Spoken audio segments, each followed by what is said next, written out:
Good morning, all of you. Class 7th, subject Social Studies, chapter number 5 of the history, the Mughal Empire first. Now, today's module is the Battle of Ghagra. After crushing the Rajputs, Babur faced resistance from another quarter. Many Afghans had regrouped under Muhammad Lodi, one of the brothers of Ibrahim Lodi, and decided to challenge Babur. देखो, हम बात कर रहे हैं कि बाबर को challenge किसने किया। बाबर ने जब इंडिया में एंट्री ले ली थी तो इब्राहिम लोदी जो हमने पढ़ा था, तो इब्राहिम लोदी ने क्या किया था। देखो, इब्राहिम लोदी का जो भाई था महमूद लोदी, उसने और भी सारे अफ़गानी सरदारों के साथ मिलके जो है चैलेंज किया था बाबर को और एक ग्रुप बनाया था। Mohammed had also manage to win the support of the sultan of Bengal. Babur fought the combined forces of Muhammad Lodi and the Sultan of Bengal at the Ghagra. देखो, यहाँ पे बात कर रहे हैं घग्गर नदी के पास की बात कर रहे हैं हम लोग। वहाँ पे ये जो वॉर हुआ था, बैटल हुआ था, और इसके बाद में यहाँ पे दोनों से एक साथ लड़ाई की थी किसने, बाबर ने. He successfully defeated them and established his dominance over Bihar.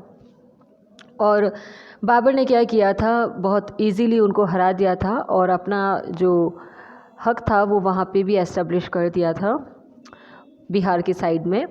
Now Babur's victories in Panipat, Khanwa, Chanderi and Ghaghra gave him a strong base to establish his rule in India. उसको बहुत अच्छी एक बेस मिल चुका था यहाँ पे, उसको पावर अपनी एस्टेब्लिश करने का. कहाँ पे, इंडिया के अंदर. However, he did not live long. Babur died in 1530. 1530 में उसकी डेथ हो जाती है. Barely 4 years after coming to India. India में आने के 4 साल बाद वो मर जाता है, यानी कि सिर्फ 4 साल राज कर पाया. और 4 साल में भी उसने बहुत सारा कुछ किया था, बहुत रॉबरी की थी. जितने भी मस्जिदें वगैरह बनी हुई हैं इंडिया में, लाइक बाबरी मस्जिद जो अभी इशू हुआ था वो भी उसने बनाई थी. He was known as a great and courageous general and learned man. उसने काफ़ी कुछ इंडिया में सीखा आने के बाद में. He was also an accomplished poet and writer. वो एक अच्छा खासा कवि भी था और एक राइटर भी था. His autobiography, उसने एक ऑटोबायोग्राफी खुद ने लिखी थी, Tuzuk Babri, is the main source of information about him and his life. उसके बारे में जो हमें ये इतनी सारी बातें जो पता चलती है, ये सब तुजुक बाबरी से ही मालूम चलती है. ठीक है, जो ऑटोबायोग्राफी उसने खुद ने लिखी थी. Now the next point is Humayun, and here is time 1530 anno domini to 1540. देखो, इसका 2 टाइम पीरियड हमें देखने को मिलता है. ठीक है, दोनों टाइम पीरियड में अलग अलग बातें हैं. एक तो ये टाइम था, इसके बाद इसको यहाँ से भगा दिया गया था और उसके बाद वापस 1555 में वो आया था और 56 यानी कि 1 साल तक उसने राज किया और उसके बाद उसकी डेथ हो जाती है. After Babur's death, his son Humayun took over the Mughal throne. Obviously father के जाने के बाद में जो उसका सन है, बेटा है, वही थ्रोन करेगा.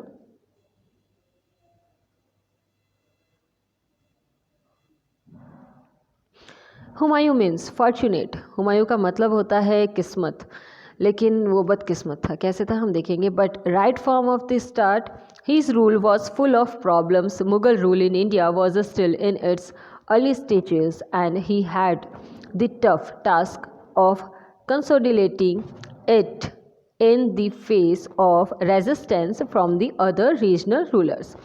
देखो, उसने मिल तो गया था उसे ये सब कुछ जो था वो विरासत में, लेकिन इतना आसान नहीं था उसके लिए यहाँ पे किंगडम को एस्टेब्लिश जो कर रखा था बाबर ने, उसको चलाना. बिकॉज ऑफ बाबर को भगाने के लिए भी तो कितने सारे लोग तैयार बैठे थे. तो बाबर की डेथ के बाद में उसको कन्क्वायर करने के लिए राजपूत जो थे दे वर रेडी. तो काफ़ी प्रॉब्लम्स थी हुमायूं के लिए यहाँ पे किंगडम को चलाना. Now this was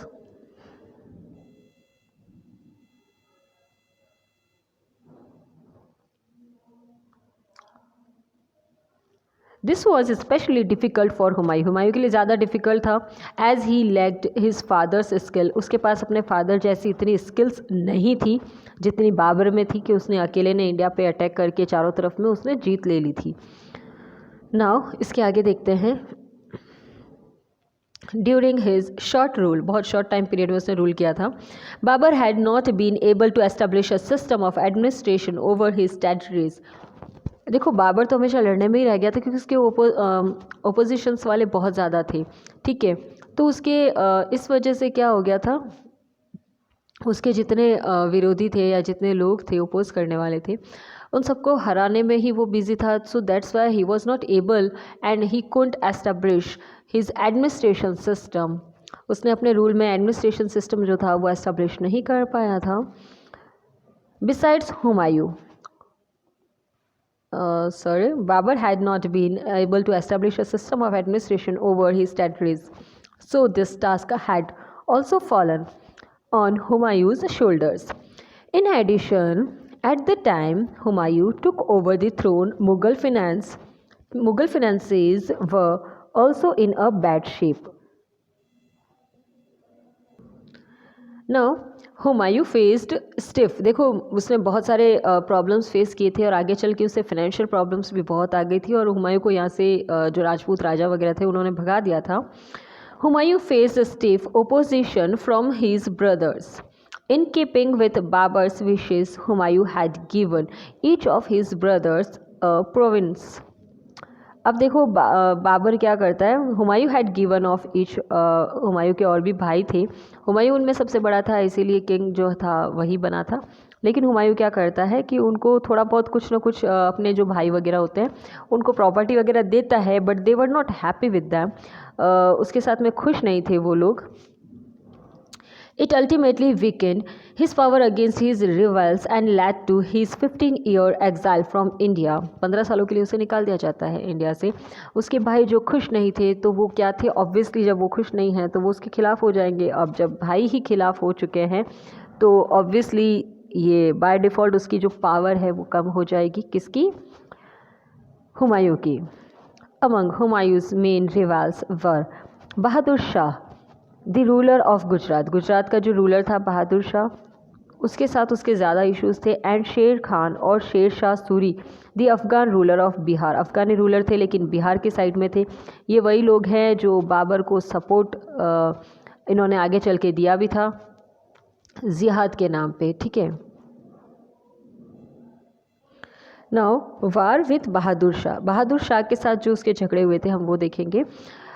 he was powerful ruler of the Gujarat, Bahadur Shah जो था ना वो बहुत पावरफुल रूलर था, कहाँ का? गुजरात का। Had emerged as a powerful ruler, the Afghans who were stung by their defeat at the hands of the Mughals even tried to negotiate an alliances against Humayun with him. अब वो क्या था? हुमायूं के खिलाफ था। देखो ऑब्वियसली इतना बड़ा किंगडम जो बाबर ने इधर उधर से करके एस्टेब्लिश कर लिया था अपना, छीन करके लोगों से या अटैक करके, अब बाबर के जाने के बाद में सब फ्री हो चुके थे तो कोई नहीं चाहता था कि किंगडम जो है वो किसी और के हाथ में जाए, क्योंकि बहादुर शाह से और ये शेर शाह सूरी से भी उसने उनकी जगह जो थी वो छीनी थी। इस वजह से सब चाहते थे कि ये जो किंगडम है, ऑब्वियसली इतना बड़ा किंगडम है, जैसे बाबर के हाथ में आया था वैसे ही हर कोई चाहता था कि उनके हाथ में भी इंडिया की जो है वो बागडोर आ जाए। ऐसी कंडीशन में क्या होता है देखो,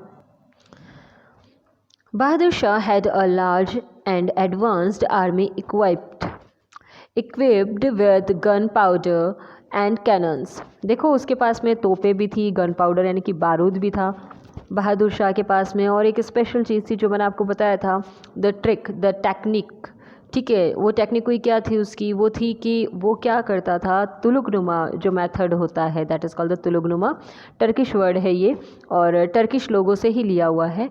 तो उस मेथड से क्या करता था, ये वॉर करता था। इस मेथड में क्या होता था कि मतलब जो आधी आर्मी है, मतलब जो भी आर्मी है उनके पास में, उसको डिवाइड कर दिया जाता था, कुछ पार्टीशन बना दिए जाते थे, और उन पार्ट में से ये होता था कि एक आधा पार्ट जो होता था आर्मी का उससे लड़ा दिया जाता था और बाकी आधे पार्ट को बाद में बुला के उन पर अटैक करवाया जाता था पीछे से। With the help of his army, और उसकी एक और ख़ास बात थी कि उसने जो तोपें थी वो सारी ज़मीन में दबा के रखता था वो, और जैसे ही वो लोग आगे आते थे, जो भी लड़ने के लिए, जो दुश्मन सेना होती थी, आर्मी होती थी उनके एनिमीज़ की, तब वो क्या करता था, उससे अटैक करवाया करता था सारे कैनन्स से। कैनन्स का मीन्स होता है तोप। With the help of his army, he had managed to add Malwa to his kingdom and later decided to challenge Humayun. उसने क्या किया, उसने अपनी आर्मी की हेल्प से क्या किया, मालवा जो था अपने किंगडम में अटैच कर लिया था, यानी कि मिला लिया था। और उसके बाद में क्या किया था, उसने हुमायूं को चैलेंज किया था। The Mughal ruler successfully defeated Bahadur Shah. अब क्या हुआ देखो, उसने हुमायूं को चैलेंज किया था ना, तो हुमायूं ने उसको हरा दिया था और सक्सेसफुली उन्होंने क्या किया था, बिहार जो था अपने अंडर में ले लिया था। गुजरात एंड मालवा, सॉरी बहादुर शाह का था तो ऑब्वियसली गुजरात था, तो गुजरात अपने अंडर में ले लिया था और मालवा ऑलरेडी था। He left one of his brothers Askari in charge of Gujarat. और उसने क्या किया, उसी के भाई को वहाँ पे अपॉइंट कर दिया था। अस्कारी नाम था उसका, गुजरात का चार्ज उसे दे दिया था। However Askari later lost control of the region. और थोड़े टाइम बाद में क्या हुआ, उस अस्कारी ने अपना कंट्रोल जो था वो खो दिया था। Bahadur Shah manage to recapture Gujarat but died shortly afterward during a clash with the Portuguese. Bahadur Shah ने अपना किंगडम वापस ले लिया था, लेकिन थोड़े टाइम बाद में पुर्तगीज़ के साथ में जब उसकी लड़ाई हुई थी तो वो क्या किया, उसकी डेथ हो गई, he got die. So that is enough for today, and again we will continue in the next class. So thank you for the watching. Take care of yourself.